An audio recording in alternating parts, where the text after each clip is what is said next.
काहीतरी काय? अरे आत्ताच भेटलास ना रियाला? मग काय झालं? माणूस एका नजरेत ओळखता येतो. बर.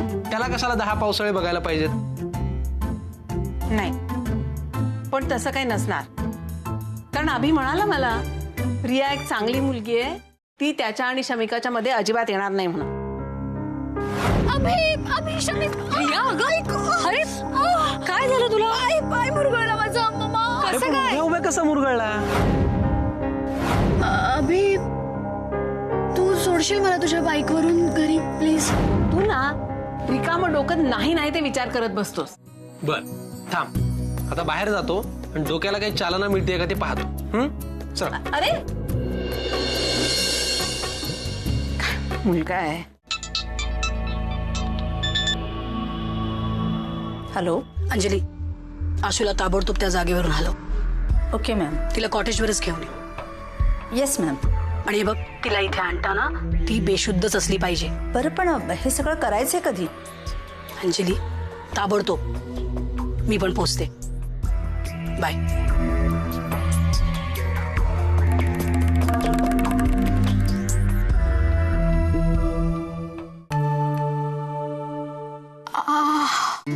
ऐको इकडे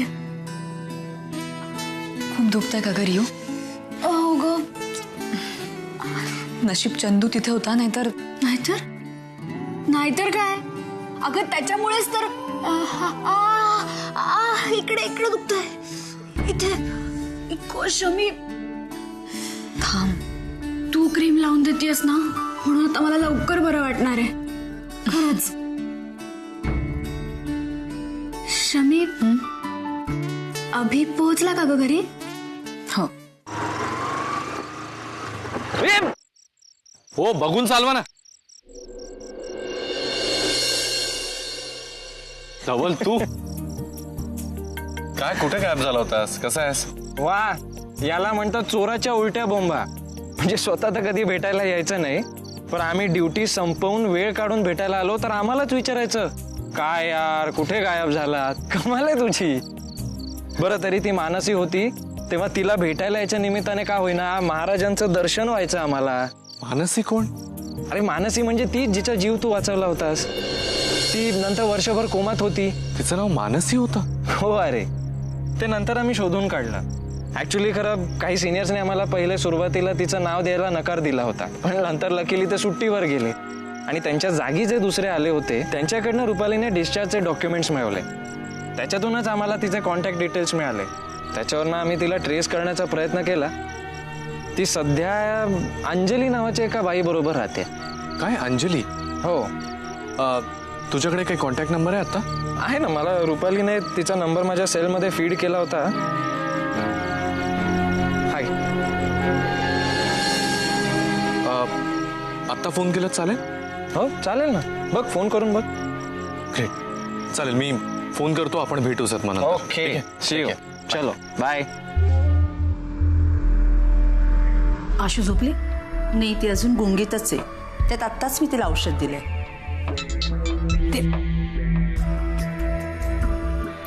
हॅलो, नमस्कार.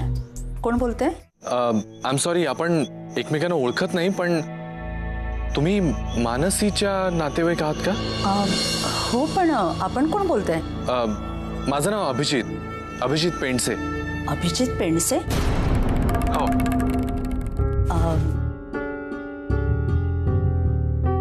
कुणीतरी अभिजित आहे आणि तो मानसीला ओळखतोय म्हणे.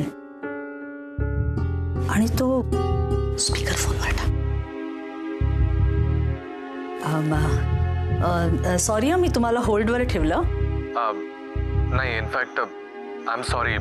मीच तुम्हाला बऱ्याच रात्री फोन केलाय, डिस्टर्ब केलं असेल मी. I am extremely sorry. नाही, इट्स ओके. त्याला विचार, तो मानसीला कसं ओळखतो?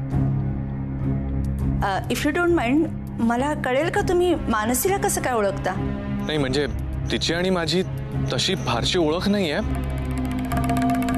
पण जेव्हा तिचा ऍक्सिडेंट झाला होता एक साधारण वर्षभरापूर्वी, तेव्हा मीच वाचवलं होतं तिला. अच्छा अच्छा, तुम्ही वाचवलं होतं का? Thank you so much.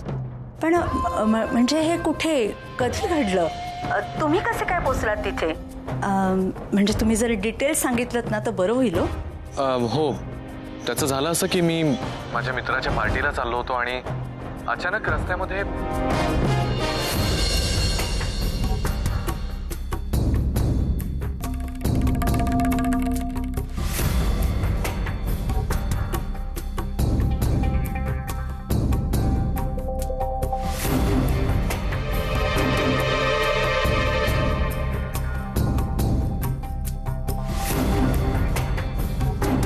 तिथून मग मी तिला डॉक्टरांकडे घेऊन गेलो. म्हणजे माझे मित्रच आहेत, डॉक्टर धवल आणि डॉक्टर रुपाली म्हणून.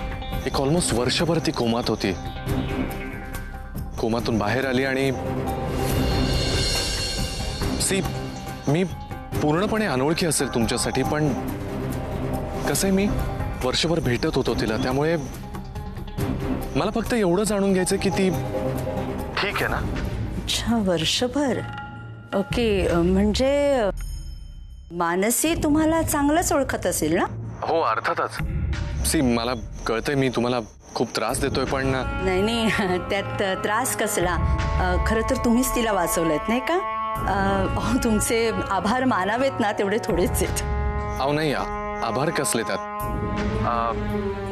जर तुमची परवानगी असेल तर मी मानसीशी एकदा बोलू शकतो का? नाही, मला आवडलं असतो तुम्ही तिच्याशी बोलला असतात तर. पण काय ना, ती आत्ताच गाढ झोपलीये. उठवू का तिला? नाही, प्लीज उठू नका, तिला झोपू द्या. मी नंतर बोलेन तिच्याशी. पण तशी बाकी बरी आहे ना ती? हो, अगदी व्यवस्थित आहे. काय ना, थोड्या ट्रीटमेंट्स चालू आहेत तिच्या ट्रीटमेंट संपल्या की आपण लगेचच भेटूया. हा, हो, नक्कीच. थँक्यू आणि it was nice talking to you. हो, ओके, बाय.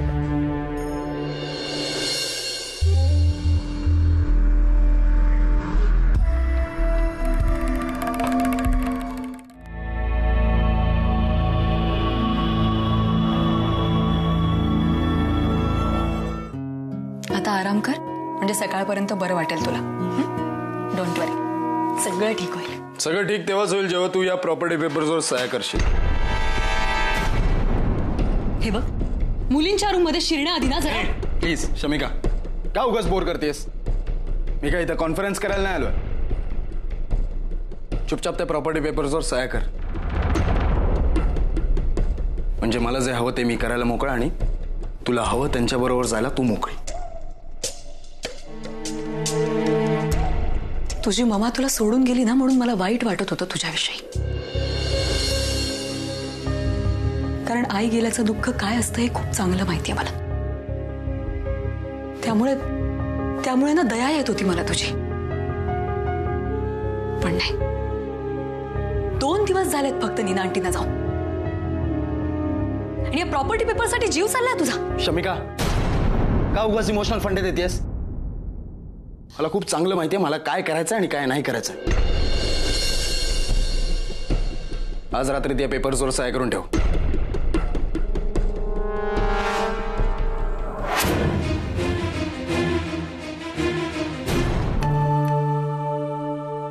शेवटी आपल्या हातात काय असतं?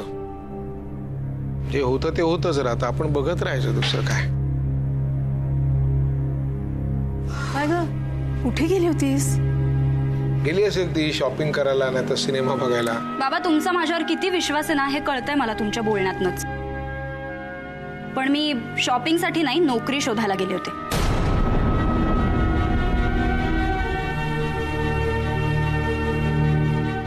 आणि हो, मला नोकरी मिळाली.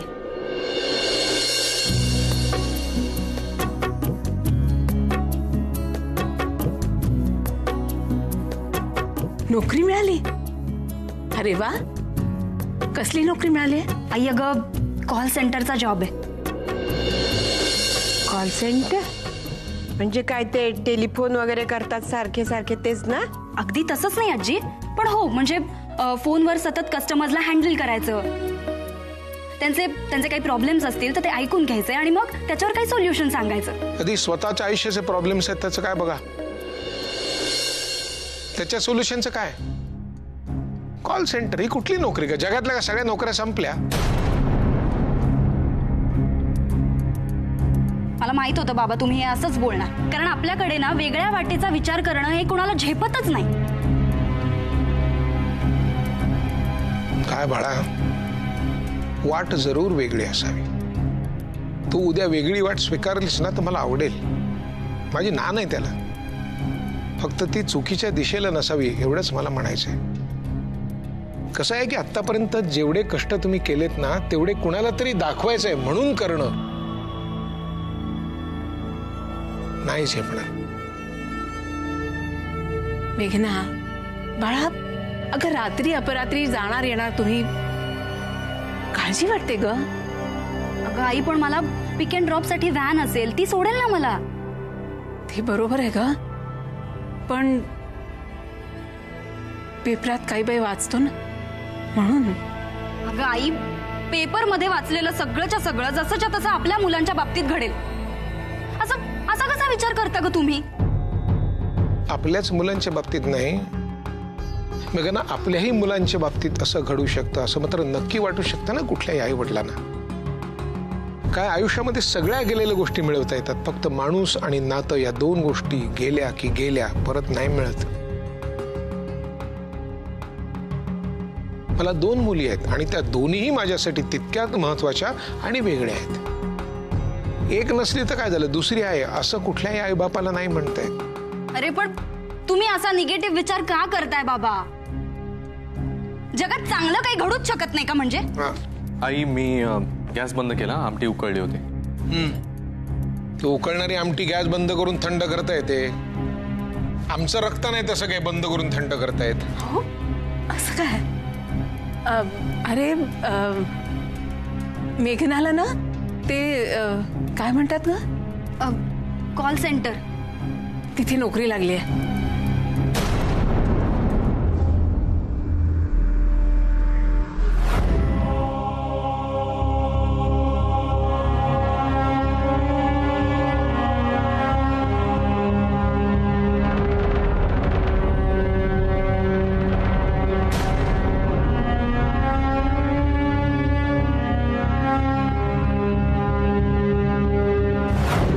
तिथून मग मी तिला माझ्या 2 डॉक्टर मित्रांकडे घेऊन गेलो. म्हणजे ज्या पार्टीत त्या रात्री आशू आणि जय होते, अभि पण त्याच पार्टीला चालला होता.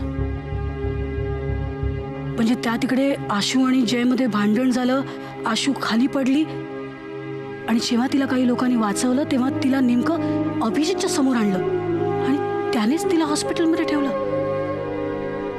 त्या हॉस्पिटलचा खर्च त्यानेच उचलला. God, this is just unbelievable.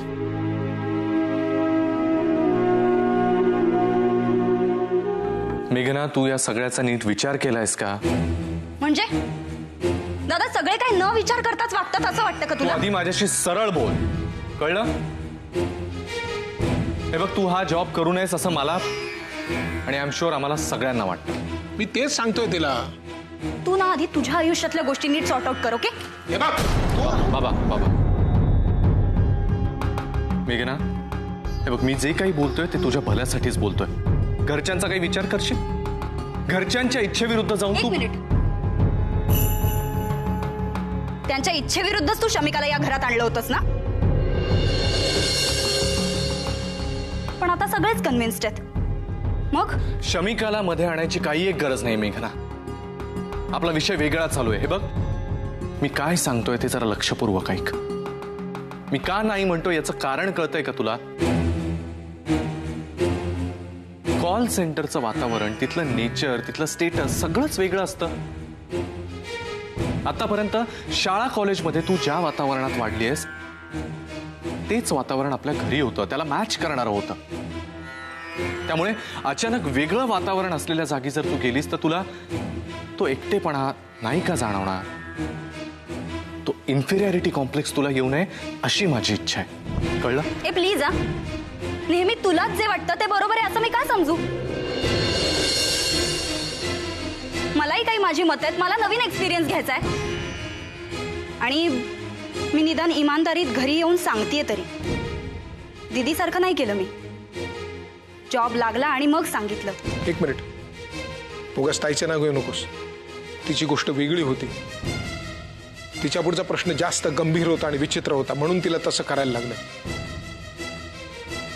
आणि तू तुझ्या ताई इतकी सरळ नाहीयेस हे आम्हाला माहिती आहे आणि तुलाही माहिती आहे. तेव्हा त्या रात्री बेरात्री जागणाऱ्या सिगरेट पिणाऱ्या मुलींबरोबर तू नोकरी करायची नाहीस, कळलं? हे बघ मेघना, अगं अशी रात्री अपरात्रीची कामं कशाला करायची? म्हणजे अगदी 7च्या आत घरात असं जरी नाही म्हटलं ना तरी 11च्या नंतर बाहेर असं तरी करू नका ना. अरे प्रॉब्लेम काय आहे त्यात मग? आई आई तू काहीच बोलू नकोस, तुला काही माहित नाही. मला तिथे चांगला जॉब, चांगला पगार, चांगल्या सुखसोयी आणि एक चांगला जॉब करण्याचं सॅटिस्फॅक्शन मिळतं, याचं काहीच वाटत नाहीये का तुम्हाला? God, it's just a generation gap. एक मिनिट.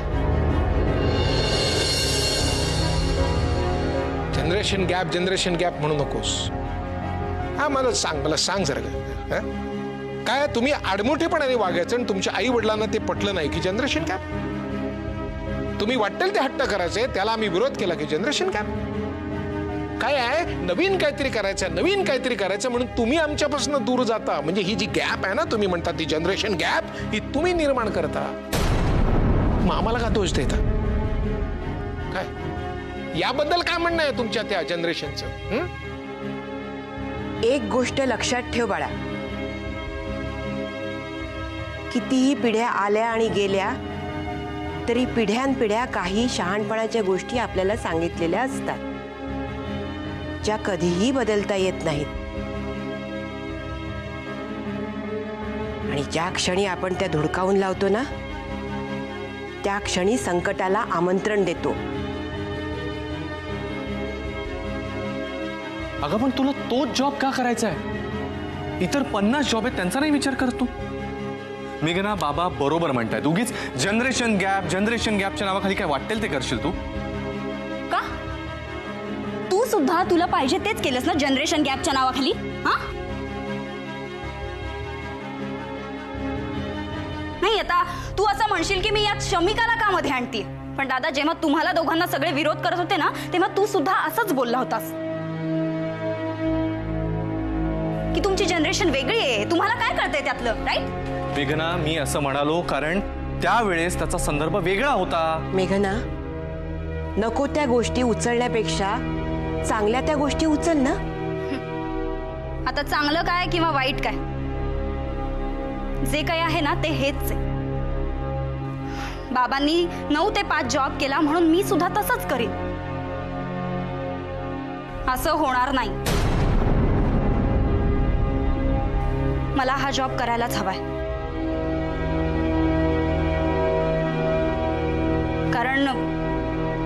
कारण मी कॉन्ट्रॅक्ट साईन केलंय. आणि हे जर का कॉन्ट्रॅक्ट मी ब्रेक केलं ना तर आपल्याला 1 लाख रुपये भरावे लागतील.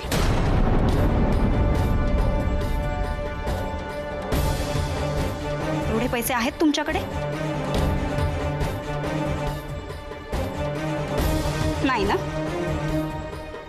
मग मला हा जॉब करू द्या प्लीज. आणि हेच फायनल आहे. मेघना, फार हट्टी होत चालली आजकाल मेघना. अहो, तुम्ही तरी समजावा ना तिला काही. बोललो ना आपण सगळे. अभि तिच्या वयाचा तोही बोललो, गेली नाही निघून. अशा वयाच्या मुलांना आपण समजावू शकत नाही, हक्काने सांगू शकत नाही, सुचवू शकतो फक्त. ऐकायचं की नाही ऐकायचं त्यांच्या हातात असतं. हे होते काय.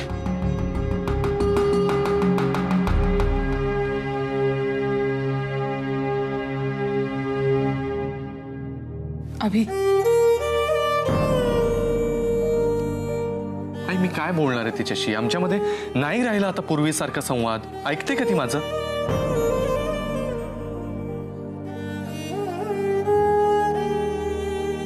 ठीक आहे, पण मला माहितीये तिला असं नुसतं सोडून नाही चालणार. मी बोलतो तिच्याशी.